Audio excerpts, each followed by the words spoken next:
दत्त जीवन तत्व अवधूत चिंतन श्री गुरुदेव दत्त.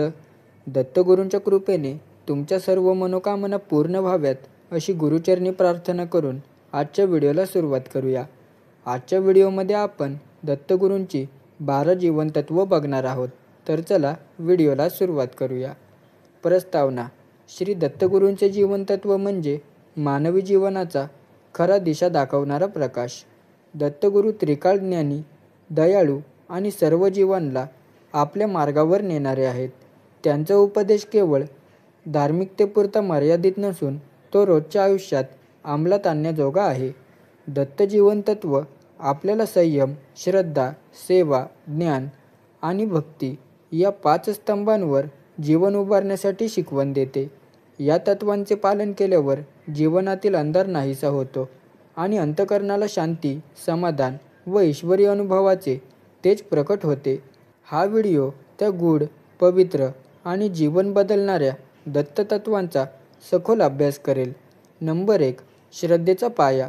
दत्त जीवनतत्वांमध्ये श्रद्धा हा पहिला आणि महत्त्वाचा पाया आहे. श्रद्धा नसल्यास कोणतेही आध्यात्मिक कार्य फळ देत नाही. दत्तगुरूंवर पूर्ण विश्वास ठेवणे, त्यांच्या कृपेवर अवलंबून राहणे आणि अडचणीच्या काळातही मन डगमगू न देणे हे श्रद्धेचे लक्षण आहे. श्रद्धा म्हणजे आंधळा विश्वास नव्हे, तर अनुभूतींनी मजबूत झालेला अंतर्गत निश्चय आहे. दत्तगुरूंच्या चरित्रातील अनेक प्रसंगांमुळे श्रद्धेमुळे अशक्य गोष्टी शक्य झाल्या. तसे श्रीगुरुचरित्रातील नामधारक भक्ताची कथा आपल्याला दाखवते. ही श्रद्धा हाच जीवन बदलणारा प्रारंभिक बिंदू आहे. श्रद्धा वाढली की गुरुकृपा सहज मिळते. नंबर 2. संयमाचे तत्व. दत्तगुरू जीवनात संयम ठेवण्यासाठी शिकवण देतात. संयम म्हणजे केवळ राग न करणे किंवा शांत राहणे एवढेच नसून परिस्थिती अनुकूल होईपर्यंत स्थिर राहण्याची ताकद आहे. भक्ताने जप, व्रत, पारायण करताना संयम ठेवायला हवा. अनेक वेळा आपल्या प्रश्नांचे उत्तर लगेच मिळत नाही, कारण दत्तगुरू योग्य वेळ साधतात. संयमामुळे मनाची स्थिरता वाढते आणि विचार स्पष्ट होतात. संयम हेच संकटात टिकून राहण्याचे शस्त्र आहे. दत्ततत्व सांगते, जेव्हा वेळ कठीण असते तेव्हा धावपळ न करता थांबून गुरुकृपेची प्रतीक्षा करा. नंबर 3. सेवाभावाचे महत्त्व. दत्तगुरू जीवनातील सेवाभाव हा आत्मविकासाचा मुख्य मार्ग मानतात. सेवा म्हणजे केवळ देहाने केलेली मदत नाही, तर मन, वाणी आणि कृतीतून झालेला निस्वार्थ भाव आहे. गुरूंची सेवा, गरजूंना मदत आणि समाजातील सकारात्मक कार्यांमुळे ईश्वरी कृपा सहज मिळते. दत्तगुरूंच्या चरित्रात आपण पाहतो की अनेक भक्तांनी सेवा करूनच त्यांच्या जीवनातील पापवृत्ती दूर केली. सेवेतून अहंकार नष्ट होतो आणि आत्मिक शांती वाढते. खरी सेवा ती जी कोणत्याही अपेक्षेशिवाय केवळ गुरूंच्या आनंदासाठी केली जाते. नंबर 4. ज्ञानाचा दीप.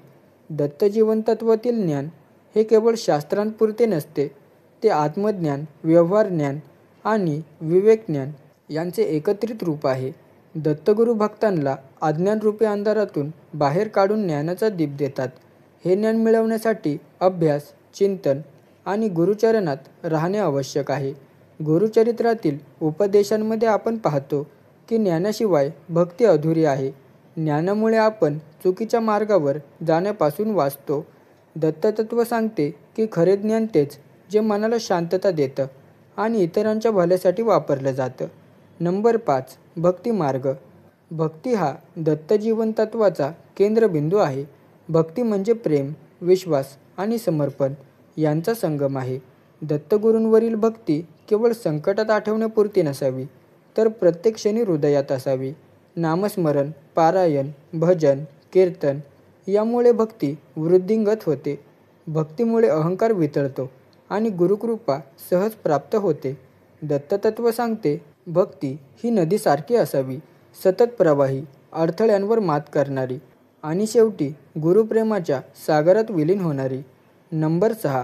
क्षमाशीलतेचा मार्ग. दत्तगुरू आपल्याला क्षमा करायला शिकवतात. क्षमा म्हणजे चुकीकडे दुर्लक्ष नाही, तर मनातील कटुता काढून टाकणे आहे. राग, द्वेष आणि सूड वृत्ती मनाला जड बनवतात. क्षमाशीलतेने मन हलके होते आणि सकारात्मक ऊर्जा निर्माण होते. श्री गुरुचरित्रातही दत्तगुरूंनी अनेकांना क्षमा केली आहे, कारण त्यांनी समजले की प्रत्येक आत्मा चुका करतो आणि त्यातून शिकतो. क्षमा केल्याने आपण स्वतःच्या आत्म्याला मुक्त करतो. नंबर 7. सत्यवचनाचे तत्त्व. दत्तजीवन तत्त्व आपल्याला शिकवते की सत्य हेच ब्रह्म आहे आणि त्याच्यातच सर्व शक्ती सामावलेली आहे. असत्य बोलून तात्पुरते लाभ मिळू शकतात, पण दीर्घकाळात ते नातेसंबंध, प्रतिष्ठा आणि आत्मिक शांती नष्ट करते. सत्य बोलणे म्हणजे कठोरपणे कोणतीही भावना न ठेवता सत्य फेकून मारणे नव्हे, तर प्रेम, करुणा आणि योग्य वेळ साधून ते व्यक्त करणे होय.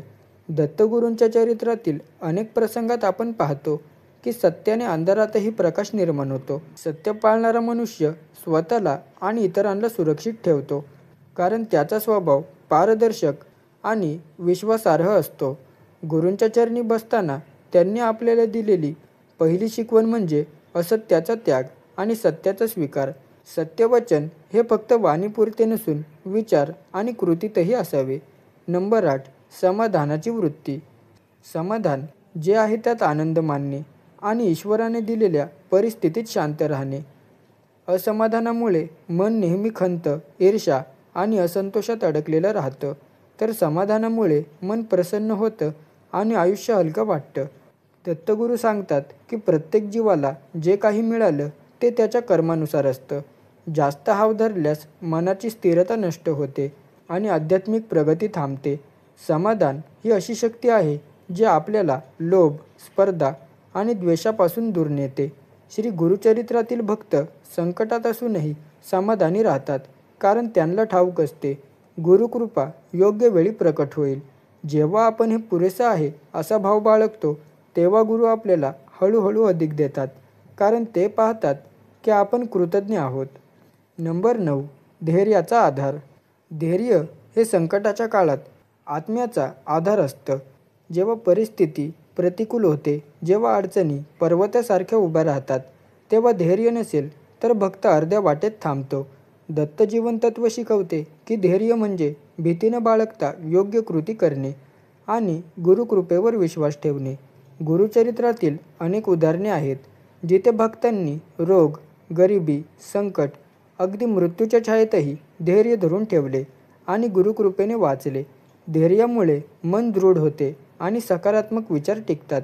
गुरूंच्या स्मरणात राहून केलेले धैर्य हे आत्मिक कवच बनते. संकट आले की पळून जाणारे नव्हे, तर धैर्याने त्यांचा सामना करणारेच खऱ्या अर्थाने आध्यात्मिक यश मिळवतात. नंबर 10. गुरुभक्तीचा सार. दत्तजीवन तत्त्वाचा मूलभूत गाभा म्हणजे गुरुभक्ती.